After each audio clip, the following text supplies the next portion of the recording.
Welcome back. Result season, and we had a bunch of bank earnings late last week. On Friday in particular, large public sector banks, State Bank of India, Bank of Baroda announcing numbers. We now have with us the head of Bank of Baroda, Sanjiv Chadha, Managing Director and Chief Executive Officer.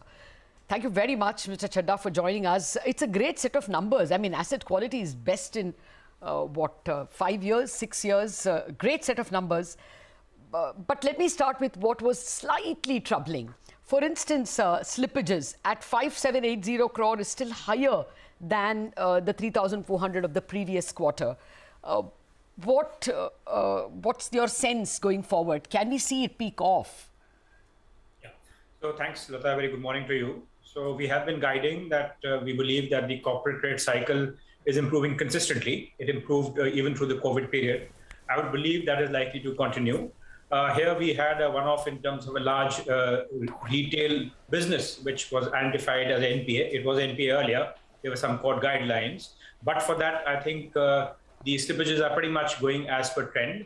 We had guided at the beginning of the year that they'd be between 1.5 and 2%. We have landed almost exactly in the middle. And I believe there's scope for further improvement. So if you were to see what is the likely scene going forward, to my mind, we should be sustaining this improvement as we go ahead with the lower slippages and lower credit costs even as we move into next year. Okay. Oh, that's throwing up a few more questions. You said large loan. Am I to assume that it was Future and SRE? So I think you might assume what you might want to assume, but okay. Yes, I suppose we need to know, sir. No, I'll tell you why. I'll tell you why. State Bank of India clearly told us that they have fully provided for Future and SRE. So I want to ask you whether you've provided for the large loan or whether it will recur. So that's a very fair point. So we are fully provided. Okay, for both these, right? Indeed. Okay. Is there anything on the horizon that might emerge, something, after all, SRE did come a bit out of the blue. Anything that might hit you, you think?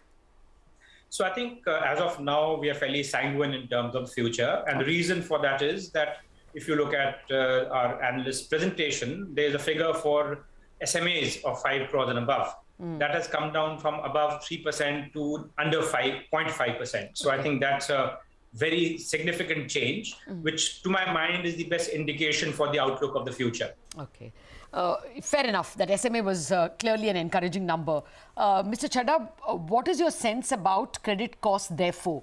How much does it fall to by the end of the... I mean, do you think you reap the harvest all through the 4 quarters of FY23?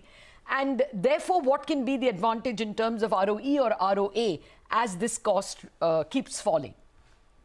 So I think we have delivered a double-digit ROE this year. Yes. There is scope for improvement there.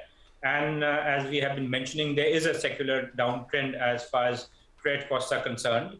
Here, it would be possibly important to bear in mind that we have now a provision coverage ratio, which is 75% and nearly 90% if you take technically written off accounts. Yes. So to that extent, one might argue that the downside is limited. Quite possibly, again, there may be a few headwinds, although relatively they will be less serious as compared to what the corporate sector can actually end up. So that's really where the MSMEs come in. Okay. I think there are a few challenges to the extent that we had accounts which were restructured. There's been ECLGS borrowing, which means that the borrowing that needs to service has gone up. And there is some interest increases also which are happening. So that to my mind is one element of downside. But we have been guiding that if you would look at things in balance, the improvement in the corporate credit cycle would far outweigh that. We stand by the guidance. Oh, okay. No, that's good to hear.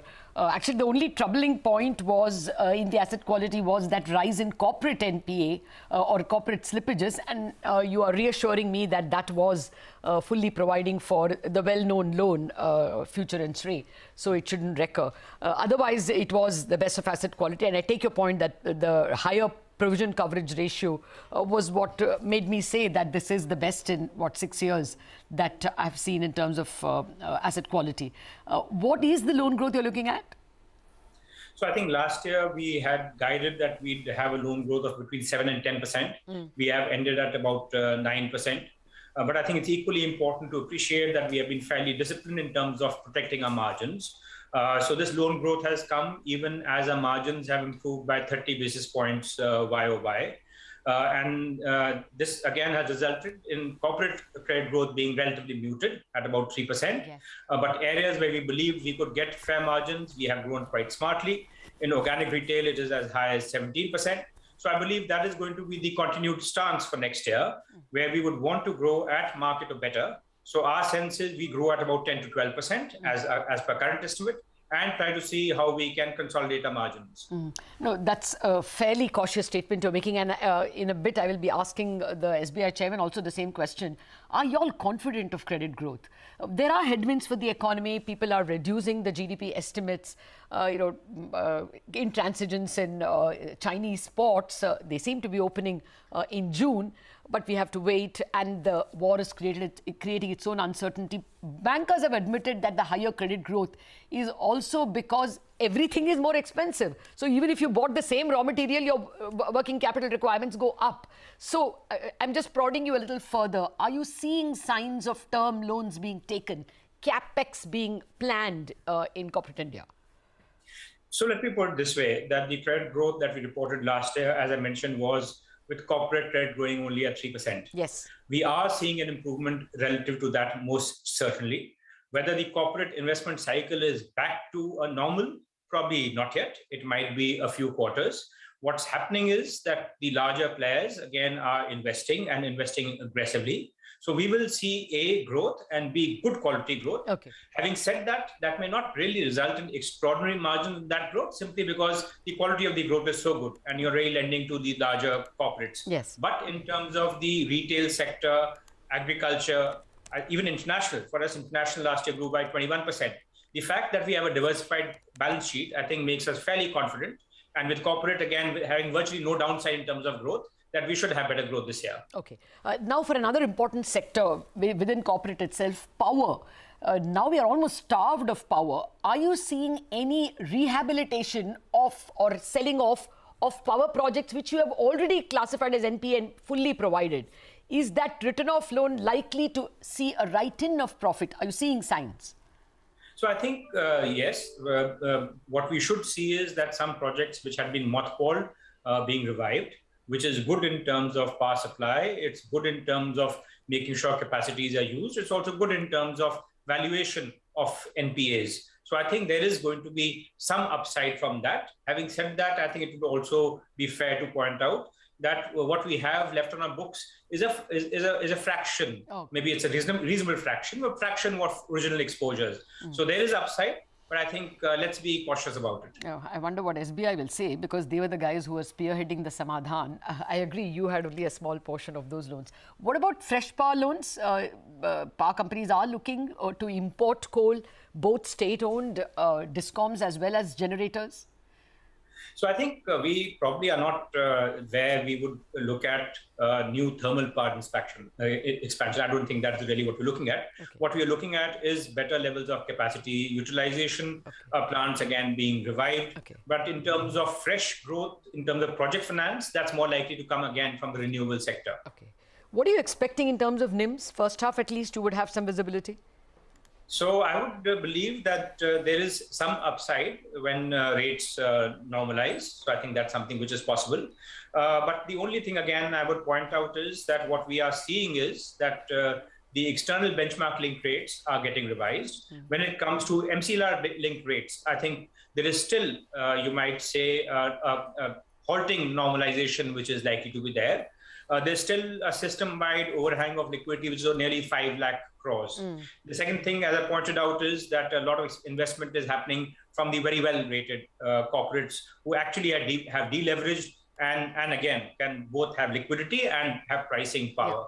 So I think that's where we are. We should be seeing some upside, but not so much from the MCLR linked rates, which possibly is going to be more in the second half of the year.